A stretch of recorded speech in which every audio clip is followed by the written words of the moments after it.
ସୁପ୍ରିମକୋର୍ଟର ମୁଖ୍ୟ ବିଚାରପତିଙ୍କ ପ୍ରତି ଜୋତା ଫିଙ୍କିବା ଭଳି ଘଟଣା କେତେ ନ୍ୟାୟସଙ୍ଗତ?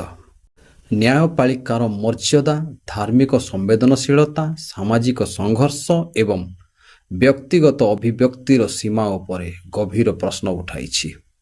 ଏହାକୁ ନ୍ୟାୟସଙ୍ଗତ କିମ୍ବା ଅନ୍ୟାୟ ବୋଲି ବିଚାର କରିବା ପାଇଁ ଆସନ୍ତୁ ଏହି ଭିଡ଼ିଓଟିକୁ ଦେଖିବା। ନ୍ୟାୟପାଳିକାର ମର୍ଯ୍ୟାଦା ଓ ସମ୍ମାନ। ସୁପ୍ରିମକୋର୍ଟ ଭାରତର ସର୍ବୋଚ୍ଚ ନ୍ୟାୟିକ ସଂସ୍ଥା, ଯାହା ସମ୍ବିଧାନର ରକ୍ଷକ ଏବଂ ନ୍ୟାୟର ପ୍ରତୀକ। ମୁଖ୍ୟ ବିଚାରପତିଙ୍କ ପ୍ରତି ଏଭଳି ଦୁର୍ବ୍ୟବହାର କେବଳ ବ୍ୟକ୍ତିଙ୍କୁ ନୁହେଁ, ବରଂ ସମଗ୍ର ନ୍ୟାୟ ବ୍ୟବସ୍ଥାକୁ ଅପମାନ କରେ। ଏହା ନ୍ୟାୟପାଳିକାର ନିରପେକ୍ଷତା ଓ ସ୍ୱାଧୀନତାକୁ ଆକ୍ରମଣ କରିବାର ଏକ ପ୍ରୟାସ ଭାବେ ଦେଖାଯାଏ। ଜଣେ ଓକିଲ ଯିଏ ନିଜେ ନ୍ୟାୟ ବ୍ୟବସ୍ଥାର ଅଂଶ, ତାଙ୍କ ଦ୍ୱାରା ଏଭଳି ଆଚରଣ ନୈତିକ ଓ ଆଇନଗତ ଦୃଷ୍ଟିରୁ ସମ୍ପୂର୍ଣ୍ଣ ଅନୁଚିତ। ଏହା କୌଣସି ଦୃଷ୍ଟିରୁ ନ୍ୟାୟସଙ୍ଗତ ହୋଇପାରିବ ନାହିଁ, କାରଣ ଏହା ନ୍ୟାୟର ମନ୍ଦିରରେ ହିଂସା ଓ ଅଶାନ୍ତିର ସୃଷ୍ଟି କରିଛି। ଧାର୍ମିକ ସମ୍ବେଦନଶୀଳତା ଓ ଅଭିବ୍ୟକ୍ତି ଉପରେ ଆଘାତ କରିଛି, ଯାହାକୁ କେତେକ ଲୋକ ସନାତନ ଧର୍ମର ଅପମାନ ଭାବେ ଗ୍ରହଣ କରିଥିଲେ। ଯଦିଓ ମୁଖ୍ୟ ବିଚାରପତି ପରେ ସ୍ପଷ୍ଟ କରିଥିଲେ ଯେ ତାଙ୍କ ମନ୍ତବ୍ୟର ଭୁଲ ଅର୍ଥ ନିଆଯାଇଛି, ତଥାପି ଏହା ସୋସିଆଲ ମିଡ଼ିଆରେ ବିବାଦ ସୃଷ୍ଟି କରିଥିଲା। ଧାର୍ମିକ ଭାବନା ଅତ୍ୟନ୍ତ ସମ୍ବେଦନଶୀଳ ଏବଂ ଏହାକୁ ଆଧାର କରି ଅଭିବ୍ୟକ୍ତି ପ୍ରକାଶ କରିବା ସ୍ୱାଭାବିକ।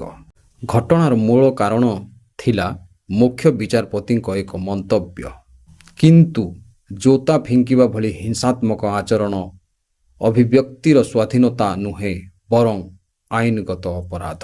ଭାରତୀୟ ସମ୍ବିଧାନର ଅନୁଚ୍ଛେଦ 19 କ୍ଲୋଜ 1 ଅଭିବ୍ୟକ୍ତିର ସ୍ୱାଧୀନତା ଦେଇଥାଏ, କିନ୍ତୁ ଏହାକୁ ଅନୁଚ୍ଛେଦ 19 କ୍ଲୋଜ 2 ଅନୁସାରେ ନିୟନ୍ତ୍ରିତ, ଯେଉଁଠାରେ ସାର୍ବଜନୀନ ଶୃଙ୍ଖଳା ଓ ନୈତିକତା ଭଙ୍ଗ କରୁଥିବା କାର୍ଯ୍ୟ ଗ୍ରହଣୀୟ ନୁହେଁ। ତେଣୁ ଏଭଳି ଆଚରଣ ନ୍ୟାୟସଙ୍ଗତ ନୁହେଁ। ଜାତିଗତ ଦୃଷ୍ଟିକୋଣ। ମୁଖ୍ୟ ବିଚାରପତି ବି.ଆର୍. ଗୱାଇ ଦଳିତ ସମୁଦାୟରୁ ଅଟନ୍ତି ଏବଂ ଏହି ଘଟଣାକୁ କେତେକ ଜାତିଗତ ଅପମାନ ଭାବେ ଦେଖିଛନ୍ତି।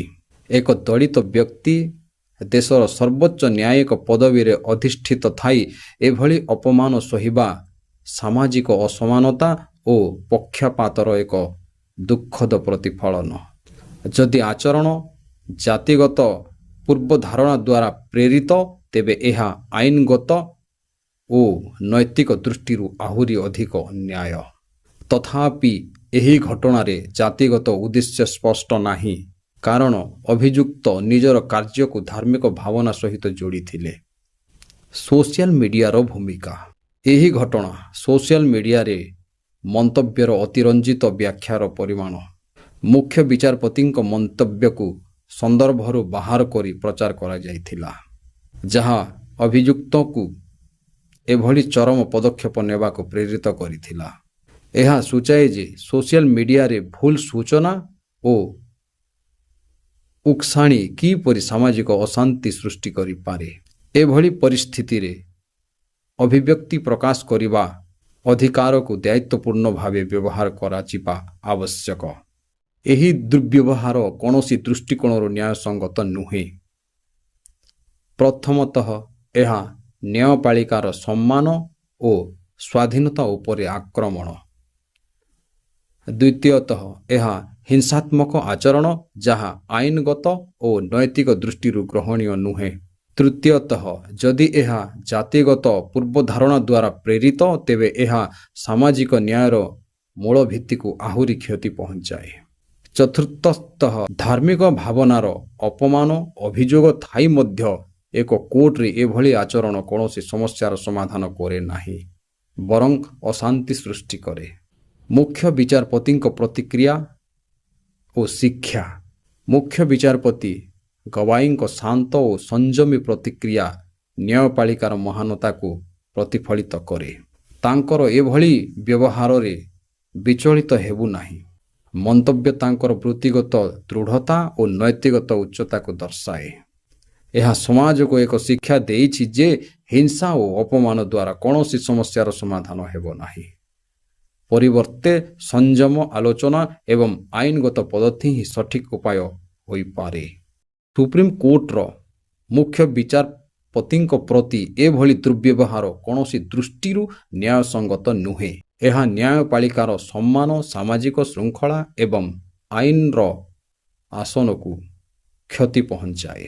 ଧାର୍ମିକ କିମ୍ବା ଜାତିଗତ ସମ୍ବେଦନଶୀଳତା ଥାଇ ମଧ୍ୟ ଏଭଳି ହିଂସାତ୍ମକ ଆଚରଣ ଗ୍ରହଣୀୟ ନୁହେଁ। ଏହା ଆମକୁ ସୋସିଆଲ ମିଡ଼ିଆର ଦାୟିତ୍ୱପୂର୍ଣ୍ଣ ବ୍ୟବହାର, ଧାର୍ମିକ ସମ୍ବେଦନଶୀଳତାର ସମ୍ମାନ ଏବଂ ନ୍ୟାୟପାଳିକାର ମର୍ଯ୍ୟାଦା ରକ୍ଷା ଉପରେ ଆଲୋଚନା କରିବାକୁ ବାଧ୍ୟ କରୁଛି। ଏଭଳି ଘଟଣା ପୁନରାବୃତ୍ତି ରୋକିବା ପାଇଁ କଡ଼ା ଆଇନଗତ କାର୍ଯ୍ୟାନୁଷ୍ଠାନ ସହିତ ସାମାଜିକ ଜାଗରଣ ନିତାନ୍ତ ଆବଶ୍ୟକ।